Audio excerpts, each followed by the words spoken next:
मुख्य चिकित्सा एवं स्वास्थ्य अधिकारी डॉक्टर आर के अठिया ने बताया कि कुछ ऐसी बीमारियां होती हैं जो कि 100% जानलेवा होती हैं। इन बीमारियों में एक है रेबिस, जो कुत्ते के काटने से होती है। कुत्ते काटने के बाद रेबिस रोग का वायरस है बहुत जल्द अंदर जाता है और जाने के बाद इसका इलाज जरा सा कठिन हो जाता है। बिना समय गंवाए नजदीकी सामुदायिक स्वास्थ्य केंद्र या जिला चिकित्सालय पहुंचे ताकि समय से रेबिस वैक्सीनेशन किया जा सके। ध्यान रखें, रेबिस के लक्षण उभरने के बाद बीमारी का कोई इलाज नहीं है। डॉक्टर अठिया ने इस संबंध में एडवाइजरी जारी करते हुए कहा कि ऐसे ही कुत्ता काटे बिना देर किए उस स्थान पर पहुंच जाएं। उस स्थान पर बहते हुए पानी से अच्छी तरह साबुन लगाकर 15 मिनट तक धोएं। ऐसा करने से लार में जो रेबिस रोग के कारक होते हैं वो अंदर नहीं जा पाते, पूरे के पूरे पानी के साथ बाहर की ओर बह जाते हैं। सीएमएचओ डॉक्टर अठिया ने आमजन को सलाह देते हुए कहा कि किन्हीं भी परिस्थितियों में घाव पर पट्टी नहीं बांधना है। इस बात का विशेष ध्यान रखें। यथाशीघ्र नजदीकी स्वास्थ्य केंद्र पहुंचे जहां पर चिकित्सक की उपलब्धता है। उन्होंने बताया कि आरवी इंजेक्शन की पर्याप्त मात्रा हमारे पास उपलब्ध है। जिला अस्पताल से लेकर सामुदायिक एवं प्राथमिक स्वास्थ्य केंद्र तक पर्याप्त मात्रा में एंटी रेबिस के इंजेक्शन उपलब्ध है। सामान्यतः जनता ये मांग करती है कि ये इंजेक्शन उप स्वास्थ्य केंद्र लेवल पर भी उपलब्ध रहे। ऐसा संभव इसलिए नहीं हो सकता क्योंकि ये इंजेक्शन उप चिकित्सक की उपस्थिति में ही लगाए जाते हैं। उन्होंने बताया कि संज्ञान में आया है कि अभी तक 4265 कुत्ते काटने के मामले आए हैं सामने, जबकि गत वर्ष 8335 मामले आए थे सामने। बहुत सारी डिसीजेस होती हैं जिनका इलाज तो संभव होता है, किंतु कुछ ऐसी बीमारियां होती जो कि 100% फैटल होती है, अर्थात जानलेवा होती हैं। और इन बीमारियों में एक है डॉग बाइट, रेबीज जिसको बीमारी को बोलते हैं, डॉग बाइट से होता है ये।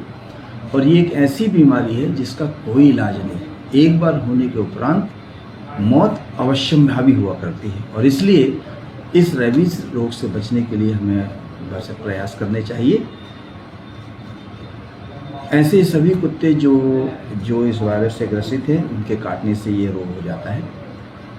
और काटने के उपरांत यदि टाइमली इसका उपचार ना हो पाए तो मौत हो ही जाती है। जनरली होता ये है कि कुत्ते काटने का जो केस होता है वो हमारे पास लेट आता है, और लेट आने के कारण हम उसका वैक्सीनेशन टाइमली नहीं कर पाते।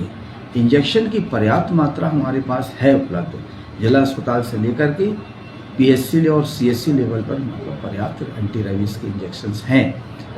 पब्लिक जनरली ये डिमांड करती है कि इन इंजेक्शनों को वहाँ पर भी रख दिए जाएँ, उप स्वास्थ्य के लेवल पे रख दिए जाए, मगर ऐसा संभव इसलिए नहीं हो सकता कि ये इंजेक्शन हमेशा चिकित्सक की उपस्थिति में ही लगाए जाते हैं। सब सेंटर लेवल पर चिकित्सक चूँकि होते नहीं हैं, इसलिए हम वहाँ पर इन इंजेक्शनों को नहीं रख सकते।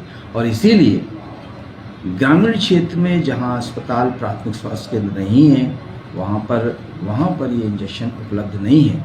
चूँकि ये रोग कुत्ते काटने के बाद इसका जो वायरस है वो बहुत जल्दी अंदर जाता है, और जाने के बाद इसका इलाज जरा सा कठिन हो जाता है। और इसीलिए मेरी सलाह है कि जैसे ही कुत्ता काटे, बिना किसी देर किए उस स्थान पर खूब पानी से और खूब साबुन लगाकर धोया जाए।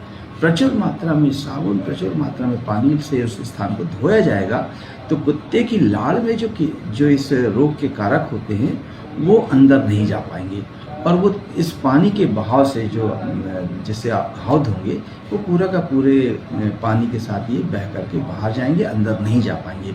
और इसलिए मेरी आम जन से सलाह है कि कुत्ते के काटने के तुरंत बाद खूब सारे पानी और साबुन से उस घाव को धोया जाए।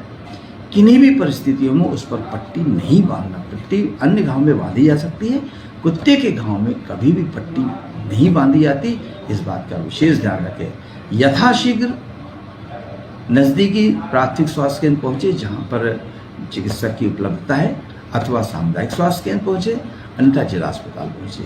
यथाशीघ्र पहुँचने के लिए हमारे पास 108 नंबर की गाड़ी उपलब्ध रहती है, और ये गाड़ी 108 फ़ोन नंबर लगाने पर लगभग 10 से 15 अथवा 20 मिनट में हर हालत में आपके गांव पर पहुंच जाती। इस गाड़ी का उपयोग करें। इस गाड़ी से आवश्यक जहाँ पर इसका इलाज उपलब्ध है वहाँ तक पहुँचें।